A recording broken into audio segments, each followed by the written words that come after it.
Olá, povo de Deus, sábado 3 de setembro de 2022, São Gregório Magno, 22ª semana do Tempo Comum.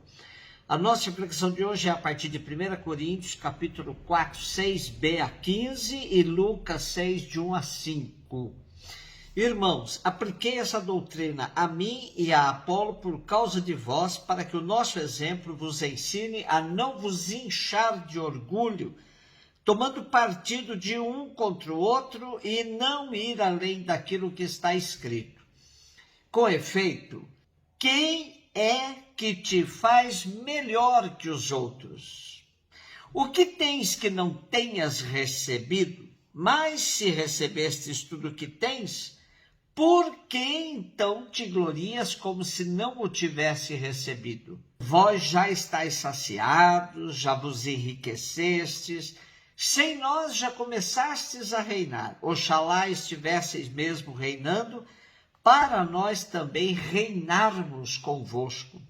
Na verdade, parece-me que Deus nos apresentou a nós apóstolos em último lugar como pessoas condenadas à morte.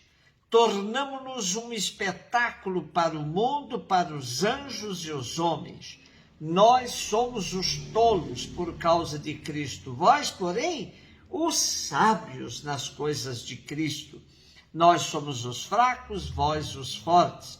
Vós sois tratados com toda estima e atenção, e nós com todo desprezo.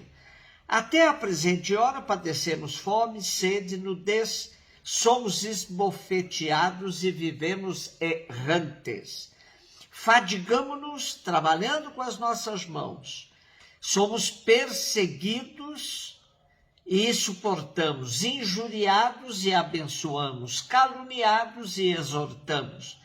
Tornamo-nos como que o lixo do mundo, a escória do universo, até ao presente. Escrevo-vos tudo isso não com a intenção de vos envergonhar, mas para vos admoestar como meus filhos queridos. De fato, mesmo que tivesseis 10.000 educadores na vida em Cristo, não tendes muitos pais, pois fui eu que pelo anúncio do Evangelho vos gerei em Jesus Cristo. Paulo continua instruindo os cristãos de Corinto e se apresentando como apóstolo de Jesus, sujeito a todo tipo de sofrimento por causa do Evangelho. Uma vez mais, ele se refere a Apolo, que era um eloquente pregador, conhecedor do Primeiro Testamento, também instruído no caminho do Senhor.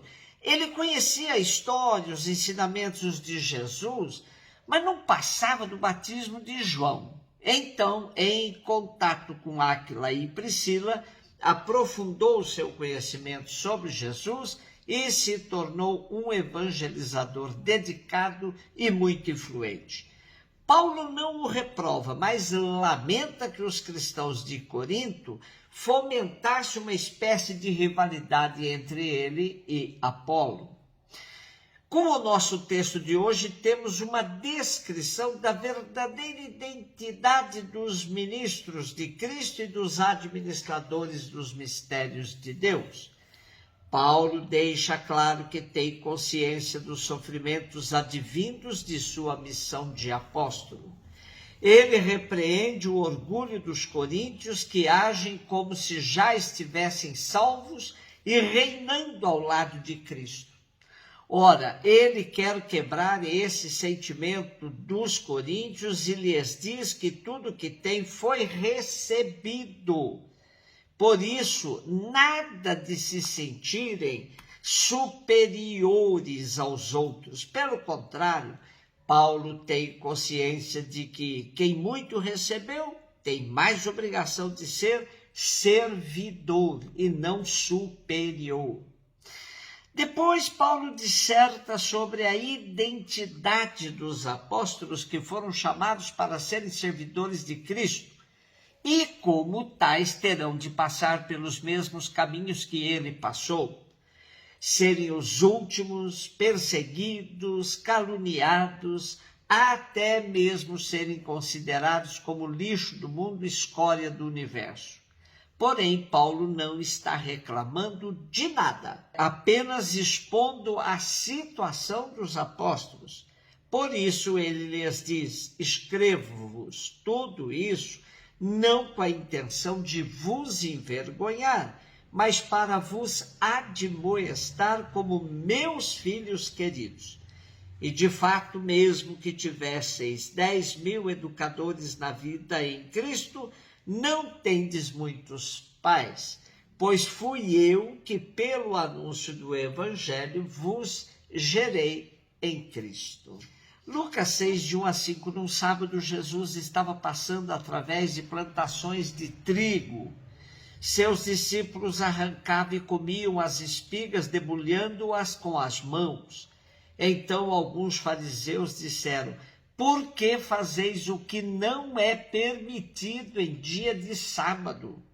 Jesus respondeu-lhes: acaso vós não lestes o que Davi e seus companheiros fizeram quando estavam sentindo fome? Davi entrou na casa de Deus, pegou dos pães oferecidos a Deus e os comeu, e ainda por cima os deu a seus companheiros. No entanto, só os sacerdotes podem comer desses pães. E Jesus acrescentou: o Filho do Homem é Senhor também do sábado. Começamos hoje uma série de textos em que Jesus entra em polêmica com os fariseus por causa da lei do sábado. Jesus deixa claro que não se trata de guardar o sábado como se fosse uma lei obrigatória, ainda que esteja presente no Decálogo. Quando Jesus sintetiza toda a lei no amor a Deus e ao próximo, ele reorienta o espírito da lei, que deve estar tudo o mais sujeito a estes dois mandamentos. Se, por um lado, os cristãos não são obrigados a guardar o sábado, por outro, é importante ter tempo para descansar. Cada cristão deve seguir sua consciência sobre o sábado, mas é bom saber que Deus nos deu o descanso como uma bênção.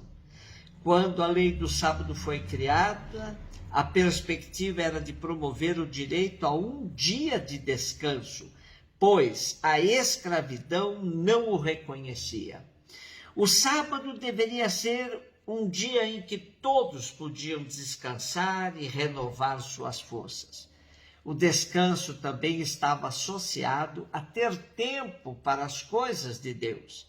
O sábado também está relacionado no Primeiro Testamento em dois sentidos.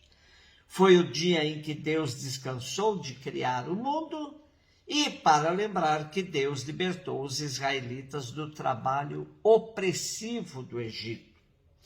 Os fariseus deturparam esses sentidos libertadores da lei do sábado e a transformaram num peso, como fruto de uma mentalidade excessivamente jurídica, servilmente ligada a aspectos que os levaram a compilar um elenco de 613 preceitos. Jesus então explicou que o sábado foi criado como uma bênção para o nosso bem. O objetivo não era obedecer à regra a todo custo, mas ter o direito a descansar e a desfrutar das bênçãos de Deus. Mesmo debaixo da lei do Antigo Testamento, havia situações em que era aceitável não guardar o sábado. Mais tarde, a igreja primitiva passou a se reunir nos domingos, que foi o dia quando Jesus ressuscitou, o primeiro da semana. Entendendo a importância do descanso para a saúde física, mental e espiritual, e aí os cristãos passam a descansar, a guardar o domingo. Para o cristão, ter um dia de descanso é um direito, não um dever. É dia de se lembrar que Jesus é também Senhor do sábado, do domingo, ou de qualquer dia que lhe seja dedicado em sua honra e em favor do descanso de todos os filhos e filhas de Deus.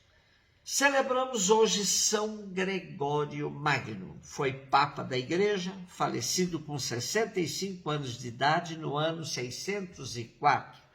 Dele herdamos o canto gregoriano e seus ensinamentos lhe valeram o título de doutor da Igreja. Um beijo no seu coração.